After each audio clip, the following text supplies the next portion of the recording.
Assalamualaikum warahmatullahi wabarakatuh. Halo Sobat Misteri Sunyi Mencekam. Semoga Anda masih tetap setia bersama kami, channel yang setiap hari selalu menyuguhkan cerita-cerita misteri menarik.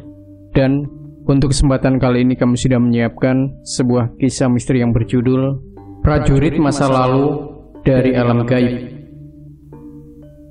Belum lama ini, sekitar pertengahan Februari 2021, aku diundang untuk ngopi bareng di rumah temanku daerah Gamping, Sleman, Yogyakarta. Sebut saja namanya Mas Agus. Aku sudah beberapa kali berkunjung ke rumahnya. Ada banyak sekali pengalaman mistis yang pernah kami bahas bersama.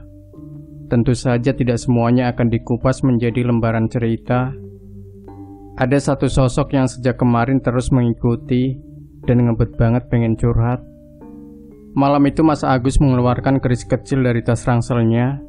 Dia baru saja mendapatkan keris itu dari tempat kerjanya. Sebenarnya sudah sejak lama Mas Agus mencurigai ada satu spot di tempat kerjanya yang memancarkan energi magis. Ketika momennya sudah pas, barulah Mas Agus bisa menarik benda gaib itu. Dia menunjukkan keris itu tepat di hadapanku. Kira-kira panjangnya 10 cm.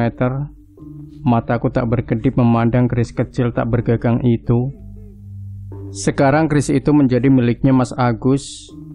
Meski begitu, Mas Agus belum bisa berkomunikasi langsung dengan sosok penunggu keris itu.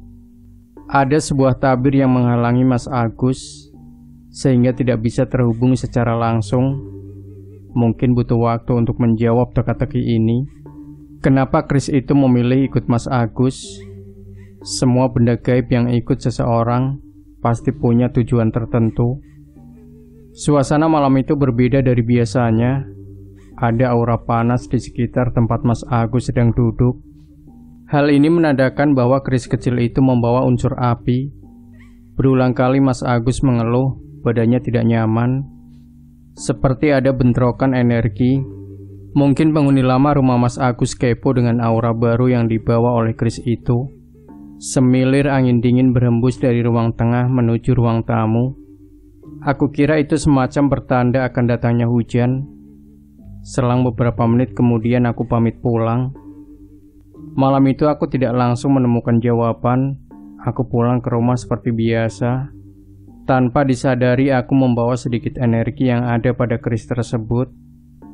Kondisi ini memungkinkan sosok penunggu keris bisa datang ke rumahku kapan saja. Dia bisa mencari keberadaanku dengan catatan terhubung dalam satu frekuensi yang sama. Saat frekuensi kami berdua bertemu, saat itulah aku bisa menggali informasi lebih banyak. Dari situ aku bisa mengenalinya lebih dekat. Gambaran yang pertama kali muncul dalam batinku adalah sosok pria yang biasa dipanggil Sen. Pria muda dengan postur tubuh gempal dengan tinggi badan 172 cm. Latihan militer setiap hari membuat kulitnya menjadi gelap, hitam manis, mungkin itu sebutan yang tepat untuknya. Semenjak masih SMA, si Zen ini menekuni latihan bela diri dan belajar tentang ritual kejawen untuk mendapatkan kekebalan tubuh. Cara itu ditempuh untuk meluapkan rasa dendam dalam hatinya. Waktu kecil, Zen sering dibully dan mendapat perlakuan tidak menyenangkan dari teman-teman sebayanya. Menekuni bela diri agar tidak lagi dianggap lemah. Setelah dinyatakan lolos seleksi selanjutnya, Zen mengikuti masa pendidikan. Setiap hari ditanamkan rasa cinta tanah air dalam jiwanya. Rasa dendam yang dulu pernah menyulut amarahnya berangsur padam. Tapi Zen sudah terlanjur terikat dengan ritual yang pernah ia dalami untuk mendapatkan kekebalan tubuh. Meskipun ilmu itu bisa melindungi raganya dari serangan musuh, tapi tetap saja energi negatif itu akan jadi benalu dan akan terbawa terus sampai mati. Terpancar aura bahagia saat Zen menceritakan masa lalunya. Sebenarnya Zen ini orangnya humoris dan suka bercanda. Dia senang ada manusia yang bisa mendengarkan curahan hatinya. Iya Zen, kamu emang seneng? Lah, aku loh yang bosen. Mendengarkan curhatan masalah dari teman manusia saja bisa bikin aku pusing. Apalagi dengerin curhat makhluk gaib seperti kamu, Zen. Aduh, sek, sebentar. Ini badanku mulai anget. Tiba-tiba kucing peliharaanku datang menghampiri, menunjukkan tingkah manja minta dielus-elus. Kucing yang baik punya naluri untuk menolong tuannya yang kondisi tubuhnya mulai lemah karena energinya terkuras. Dengkuran detak jantung kucing bisa membuatku kembali rileks dan tenang. Dengan sigap si Shen mundur dan jaga jarak. Dia takut sama kucing. Oh alah Shen. Tidak sepadan sama badanmu yang gagah gede tinggi. Sama kucing takut. Malam berikutnya, Shen datang lagi ke rumahku. Sepertinya dia ingin melanjutkan sesi curhat yang kemarin. Padahal dia tinggalnya di rumah Mas Agus, tapi mainnya malah di rumahku. Alasan Shen memilih tinggal di rumah Mas Agus karena bapaknya Mas Agus ini pensiunan tentara. Shen suka dengan energi rumah itu dan dia merasa aman tinggal di sana. Mas Agus bisa menjamin keamanan Shen dari gangguan sosok jahat dari dimensinya mereka. Ironisnya Mas Agus tidak bisa menangkap sinyal histori dari mantan prajurit ini. Maka dari itu curhatnya ke aku. Wes Jan, untungnya aku apian Jen. Dang, kayak cerita meneh, tak rungok nih. Shen lahir di Malang. Rasa sakit hati dan dendam atas pengalaman pahit di masa kecil membuat Shen bertekad untuk belajar ilmu kekebalan tubuh. Sejak duduk di bangku SMA, dia mencari guru untuk mengajarinya. Tidak hanya satu guru, tapi berpindah-pindah tempat. Sampai lulus SMA belum menemukan guru yang dirasa cocok. Akhirnya, Shen pergi ke Jogja untuk melanjutkan pencariannya. Usaha untuk menemukan guru yang dianggap paling sakti akhirnya berhasil. Ambisi untuk jadi manusia super semakin membara dalam dirinya. Ada satu syarat yang harus ditempuh untuk menyempurnakan ilmunya. Sang guru mengarahkan Shen pergi ke salah satu tempat di Jogja yang sangat sakral. Misi terakhir adalah mendapatkan keris Tameng Rogo. Singkat cerita, Shen berhasil mendapatkan keris itu. Keris yang bisa menyatu dengan raganya, membuatnya kebal dari serangan benda tajam. Tidak merasa sakit meski dipukul benda keras sekalipun. Ada kepuasan tersendiri setelah puncak keilmuan berhasil diraih. Keris itu memancarkan energi keberanian yang sangat kuat. Jalur seleksi masuk angkatan bersenjata terasa mulus. Proses selanjutnya adalah mengikuti masa pendidikan. Shen jadi prajurit di masa pemerintahan Pak Soeharto. Piye kabare? Penak zamanku toh. Tidak banyak hal yang aku tangkap dari masa pendidikan militer kala itu.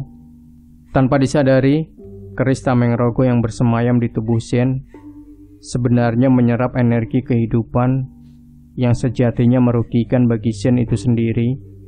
Guru yang selama ini membimbing Shen juga tidak mengetahui bahwa keris Tameng Rogo hanyalah alat untuk mencari tumbal. Iblis memang sangat pandai dalam memanipulasi dan menjerumuskan manusia. Suatu hari saat Shen dan teman-teman satu lettingnya sedang latihan perang di medan terbuka, tiba-tiba Shen jatuh sakit, sempat dilarikan di rumah sakit, tapi akhirnya nyawanya tidak tertolong. Maaf ya guys, aku tidak bisa menceritakan secara detail penyebab kematian Shen, karena dia tidak mau bagian ini diketahui oleh publik. Kita hargai privasinya Shen, cukup aku saja yang sedih melihat tragedi itu. Setelah meninggal dunia, jasadnya diantar dan dimakamkan di Malang.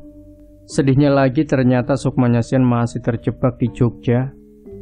Raja Iblis pemilik keris Tameng Rogo itu sengaja menangkap Shen menjadi tawanan. Selama bertahun-tahun Shen jadi budak di kerajaan Iblis Jahanam itu. Singkat cerita, ada kakak kandung Shen yang tahu bahwa arwahnya sedang tidak tenang di alam sana. Doa-doa yang kakaknya kirimkan setiap hari selama bertahun-tahun. Ketika bersedekah dan berbuat baik, kakaknya selalu diniatkan mengatasnamakan Shen. Akumulasi dari amalan baik itu akhirnya bisa melepaskan rantai yang mengikat Shen. Dengan begitu, Shen bisa melarikan diri dan akhirnya tertarik oleh keris kecil yang sekarang ada di rumahnya Mas Agus. Lagi seru-serunya Shen bercerita, Mak cegagik. Ada si Haruka nimbrung. Aura baru yang dipancarkan Zen membuat Haruka kepo, lalu datang mendekat. Mergono cah ganteng juk Haruka moro rene. Haruka memang agresif kalau lihat cowok yang menurutnya tampan. Aku sudah tidak asing lagi dengan hantu cantik dan genit ini. Malam itu aku sedang menulis cerita di ruang tengah. Ada Zen yang sedang duduk santai di sampingku. Saat kami berdua sedang sinkronisasi, tiba-tiba Haruka datang. Tumben sekali kamu datang, Kak. Lama tak kulihat dirimu. Kemana saja selama ini? Haruka hanya nyengir dan tersipu malu. Haruka lebih tertarik melihat ke arah Zen sambil melirik ngasih kode ke arahku. Matanya dikerlingkan karena penasaran dengan sosok yang baru dia temui. Zen mendadak jadi salah tingkah. Suasana jadi dingin dan hening. Mungkin si Haruka malu. Tanpa permisi dia pergi dan berlalu begitu saja, meninggalkan sebuah pertanyaan yang menggantung di hati. Sepertinya cerita tentang Haruka bisa dikulik lagi, tapi lain waktu saja ya guys. Sekarang kita kembali ke cerita sesuai judul. Zen berhasil melarikan diri dari kerajaan iblis Jahanam.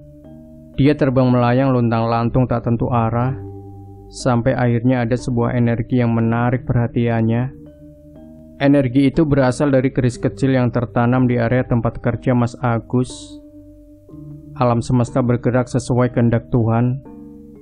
Pertemuan dan perpisahan sudah ada yang menggariskan, seperti yang pernah aku sampaikan di lembaran cerita sebelumnya. Alasan Zen ikut ke rumah Mas Agus adalah karena rumahnya memiliki nuansa taruna, rumah yang bisa mengobati kerinduan Zen pada masa-masa ketika masih jadi prajurit dulu. Setidaknya rumah itu bisa jadi persinggahan sementara sebelum Zen kembali ke tanah kelahirannya di Malang. Komunikasi yang semakin terus membuatku mengerti bahwa ternyata aku dan Zen memiliki banyak kesamaan. Sama-sama menyukai kesenian, main alat musik, nyanyi, menggambar dan seni pertunjukan lainnya. Kita berdua juga suka makan bubur kacang ijo. Mungkin banyaknya kesamaan itulah yang menyatukan ikatan batin. Zen masih betah duduk di sampingku. Kaki kanannya dilipat menopang di lutut kaki kiri. Masih dengan kaos yang sama. Kaos oblong warna hijau lumut dengan celana panjang warna hitam. Potongan rambutnya cepak. Rambutnya hitam lurus dan kaku. Kalau orang Jawa biasa menyebutnya jegrak. Berulang kali aku bertanya di mana alamat rumahnya. Tetap saja aku tidak bisa menemukan alamat rumah Zen. Hanya ada gambaran visual yang tertangkap oleh lensa batinku. Rumah yang berada di dekat gunung. Dinding rumahnya ditempati keramik merah marun, disusun seperti motif batu bata. Kusen pintu dan jendelanya dicat warna putih. Lantainya seperti tegel zaman dulu yang warnanya abu-abu. Suasana perumahan yang berkabut. Zen rindu dengan rumah itu. Rumah orang tuanya di Malang.